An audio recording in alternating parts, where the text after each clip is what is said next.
So we're going to start with, boy, oh boy, the biggest will they, won't they relationship of the year. We're going to talk about Jimmy Kimmel and Disney. It's true. Back in September, Jimmy Kimmel Live was pulled off the air after the host made jokes about U.S. President Donald Trump's response to the assassination of conservative activist Charlie Kirk. So, following a boycott and widespread condemnation against ABC and their parent company, Disney, the show returned to the airways. Yes, it did. And great news, we just got word that they were renewed for yet another year on air. So, was this a win for free speech? All right, I don't know. Okay, so Disney's stock dropped. Everybody canceled their Disney subscription, but almost cost them reportedly $4 billion. So I'd say that's a win. Yes. I don't know you, but that's a win. But I do remember when that story broke. There were so many stories that broke this year. But I remember being so frustrated because I felt like if we let Donald Trump get away with this, who's next? Because a lot of people had already lost their jobs. And I felt very powerless. And I'm like, what can I do? And I realized I had a Disney subscription. And this was before everybody canceled theirs. And I'm like, you know what? This is a little that I can do. I know it's only $16.99 a month. But you know what? I'm going to say with my $16, you don't get my money if this is what you're going to do. Little did I know, everybody had that thought. And everybody canceled their subscription. And it's the power of the people, which is something that I learned from all the civil rights movements. The people have the power. And I think we reminded Donald Trump and everybody in the Republican Party, you can't just do and say whatever you want, honey. Collectively, I agree. We have more power. I agree that that was a really powerful moment, but just for that particular battle, it feels like, yes, Jimmy Kimmel won the battle, but did he win the war? Because it feels like an ongoing war that as soon as anyone starts getting lazy about it, when we start taking free speech for granted, that's when things start to trickle up. So, like, we all just have to sort of pay attention. You know what I mean?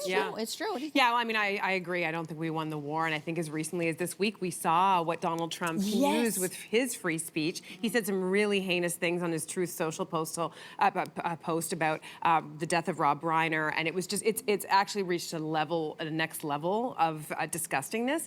And I think the thing is that he's the one who will call out other people's free speech. He doesn't want anyone to have free speech if they say things that he doesn't agree with, but he wants to have his own free speech, which is really dictatorship. So I don't think we've won at all, unfortunately. What do you think, Jess?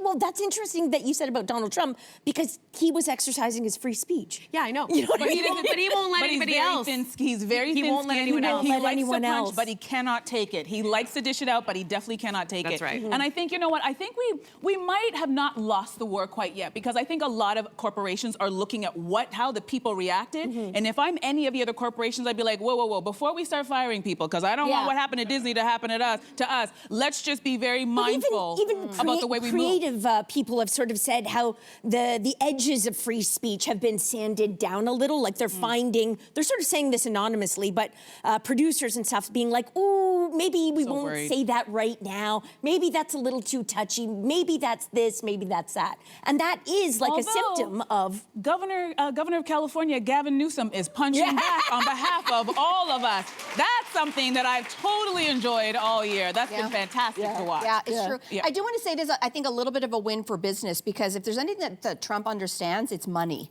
And what we saw is that all the people who were initially canceling their subscriptions and saying, you know what, Disney, you've gone too far.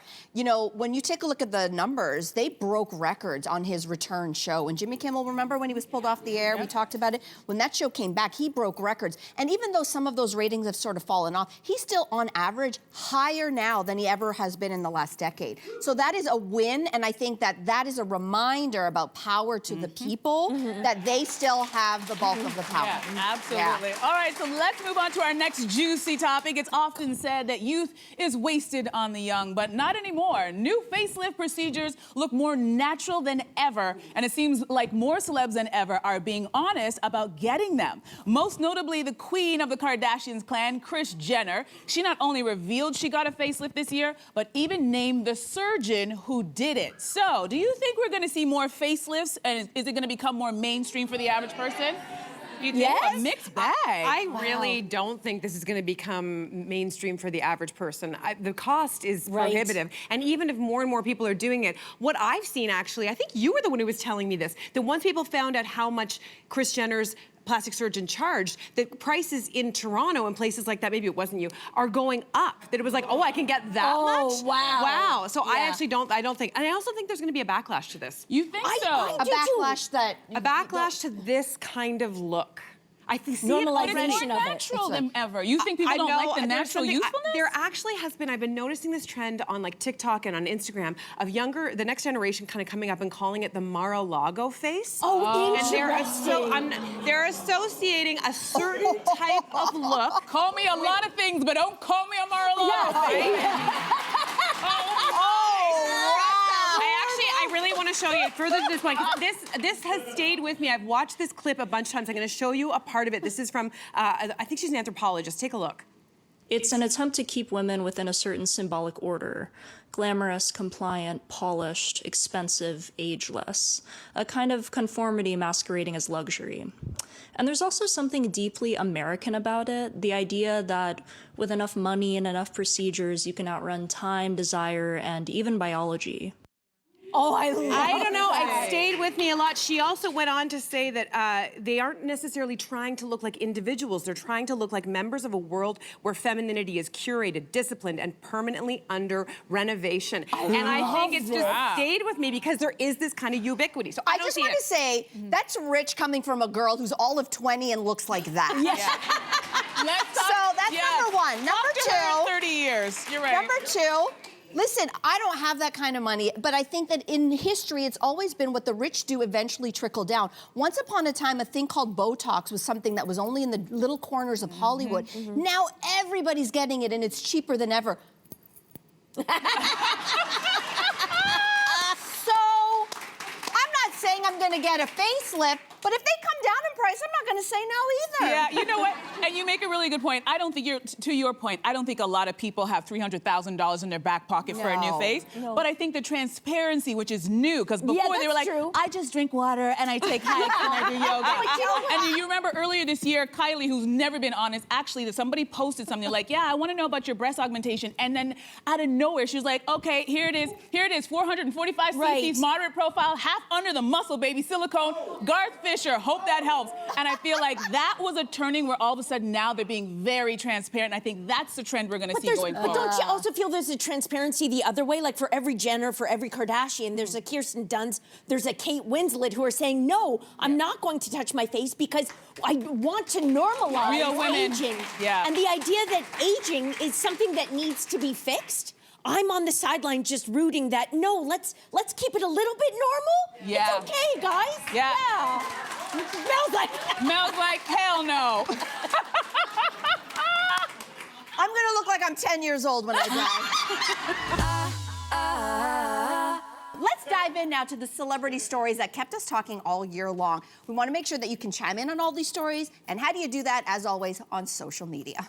So being at a Diddy party went from something to boast about to something to be ashamed of after music mogul Sean Combs was charged with running a sprawling sex trafficking operation. His high-profile trial went on for 8 weeks, and ultimately, he was convicted on 2 counts of transportation to engage in prostitution, but was acquitted of the most serious charges, sex trafficking and racketeering, charges that could have left him in prison for life. Separately, Combs faces a number of lawsuits accusing him of rape and assault. And this was supposed to be a watershed moment for the music industry's MeToo reckoning. So why wasn't it the reckoning? Do you know what I mean? That we thought it would be. I think there's a lot of things going on here. Number one, the inconvenient truth is a lot of celebrities over decades had a lot of fun with Diddy at these parties. A lot. A lot of people that have a lot to lose because they are still in the public eye today. So number one, I think everyone's staying real quiet because you know what? The other thing that we found out about Diddy, he videotaped everything and everybody.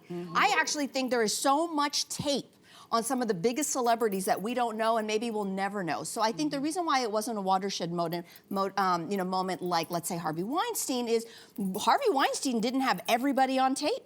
Wow. Interesting. See, I think there are two other theories too. I think, first of all, the culture always knew. I mean, the culture, like the people who follow the music, they were always whispering about his bad behavior, whether it was his violence. I think when we saw the videos, it was kind of like it made it very clear for a lot of people, but we always knew there was always rumblings about his behavior. What I also think why this wasn't a watershed moment is something really sad. I think that we have seen and heard so many of these men in power in the industry who have done the same thing. Weinstein, Epstein, Cosby, Louis C.K., R. Kelly, Kevin Spacey, Donald Trump, that I think that we're becoming a little desensitized. We're like, oh, another guy doing the same thing. And that's why I think it's not the same, like, oh my gosh, what happened? If this story had broke, say, 10, 15 years ago, I think this would be very different.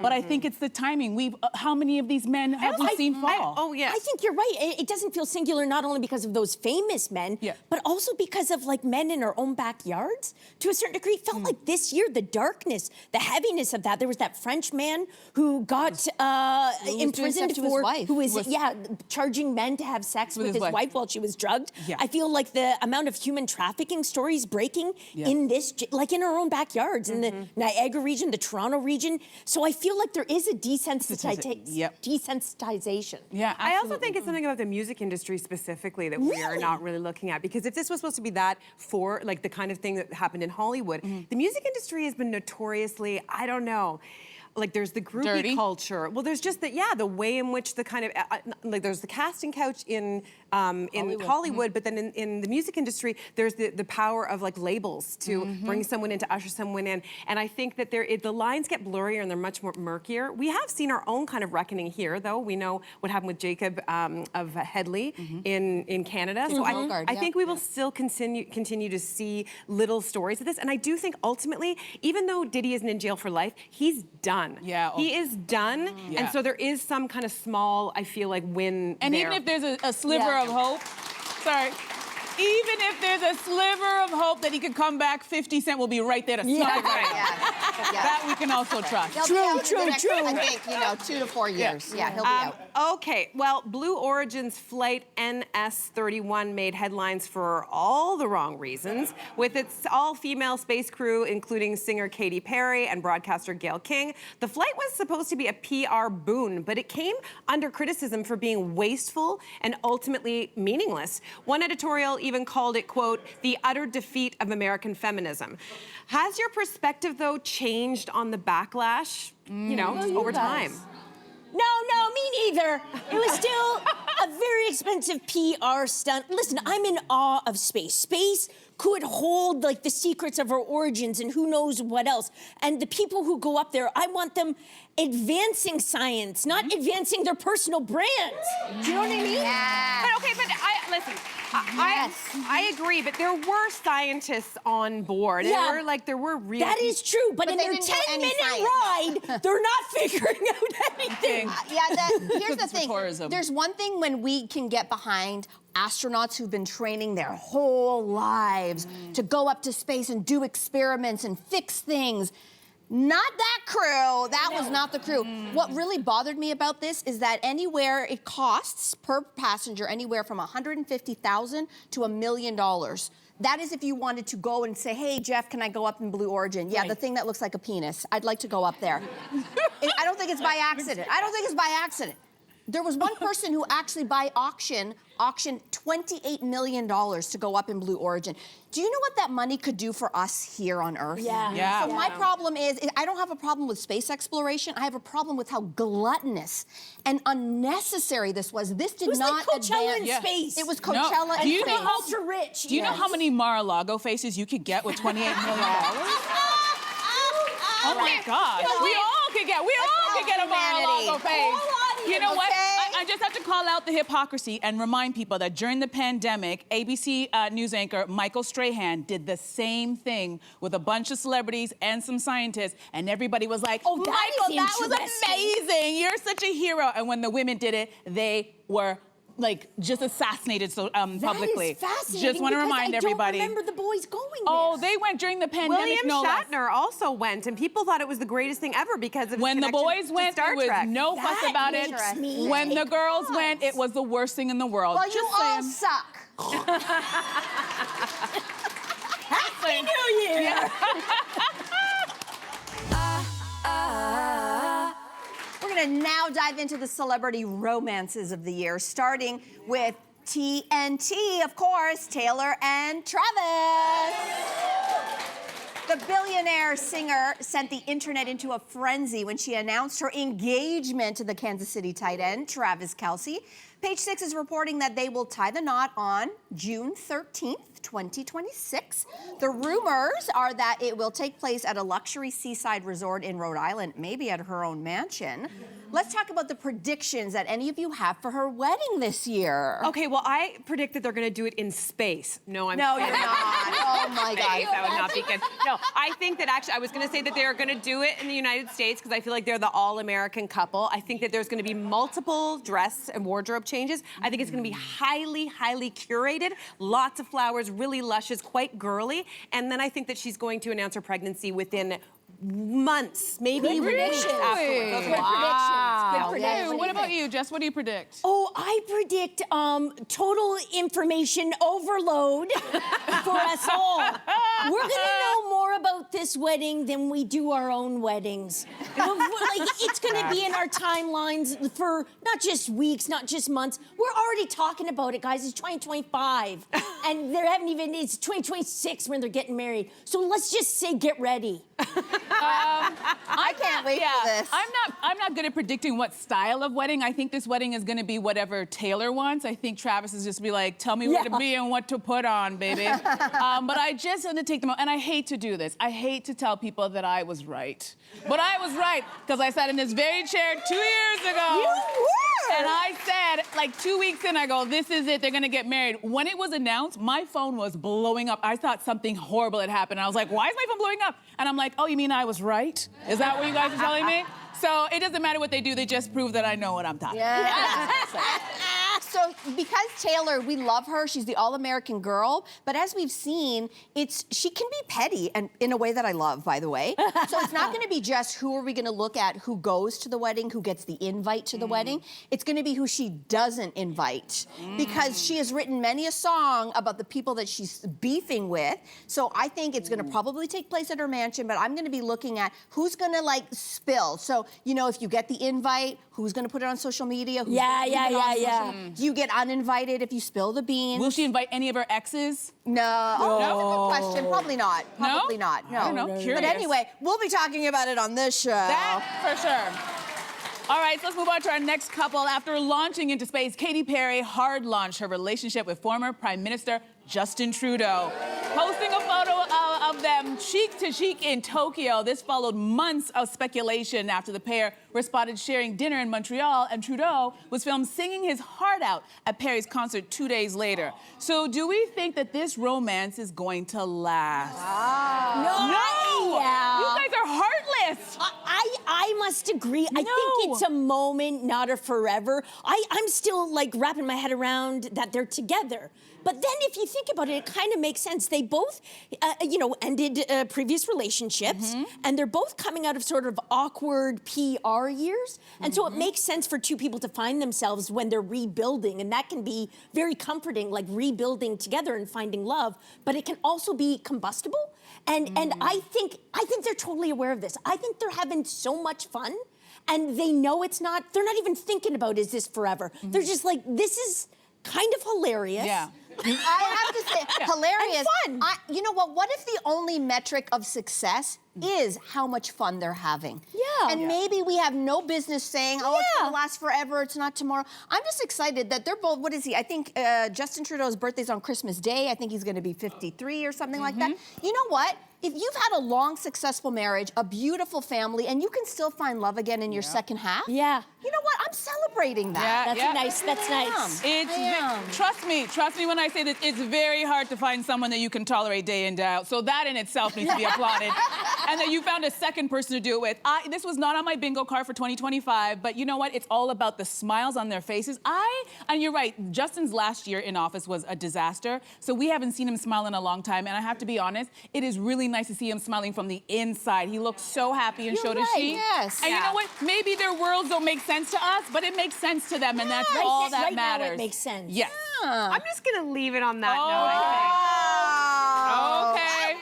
Debbie Downer. Okay, we're gonna move on. Have you been online lately? Because chances are you know that rapper Megan Thee Stallion is dating NBA star Klay Thompson. Because it's all over their social media accounts. The pair started dating this past summer and let us in on their dates at the golf course, at restaurants, on the water.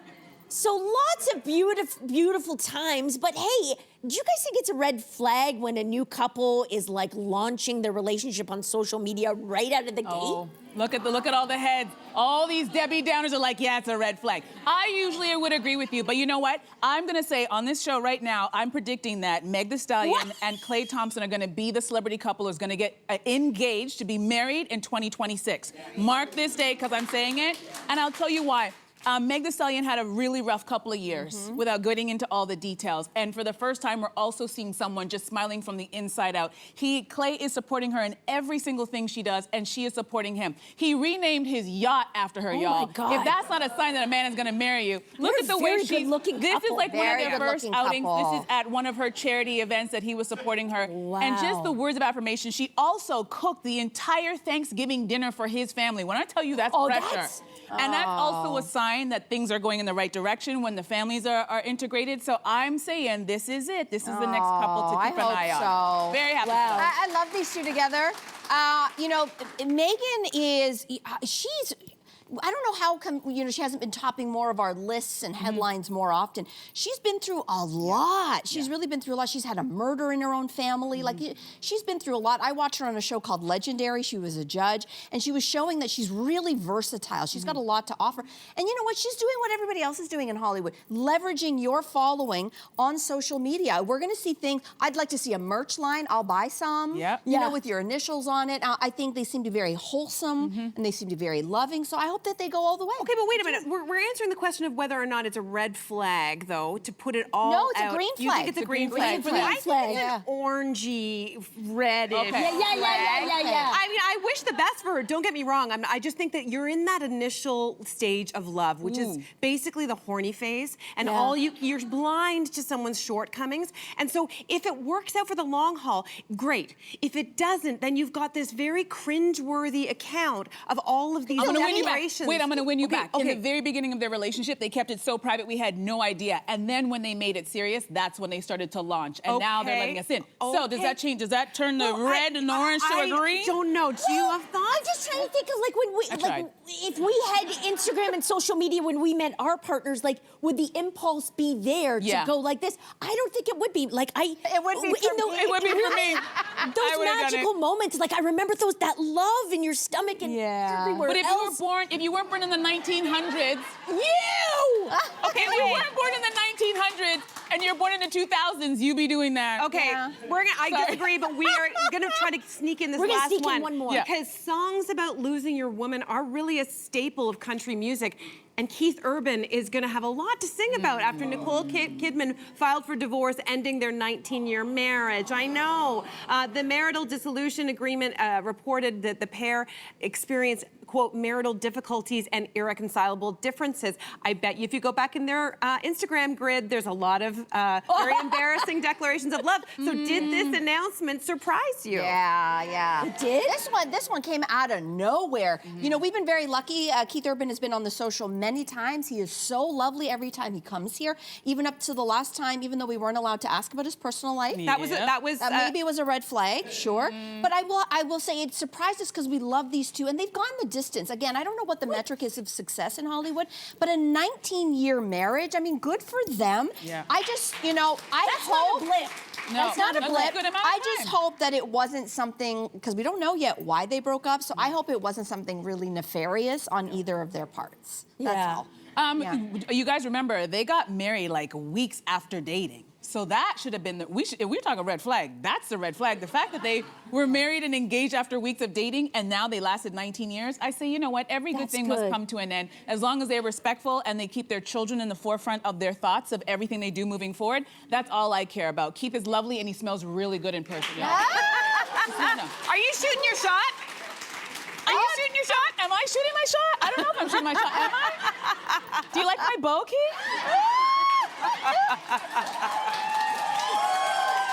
2026, baby.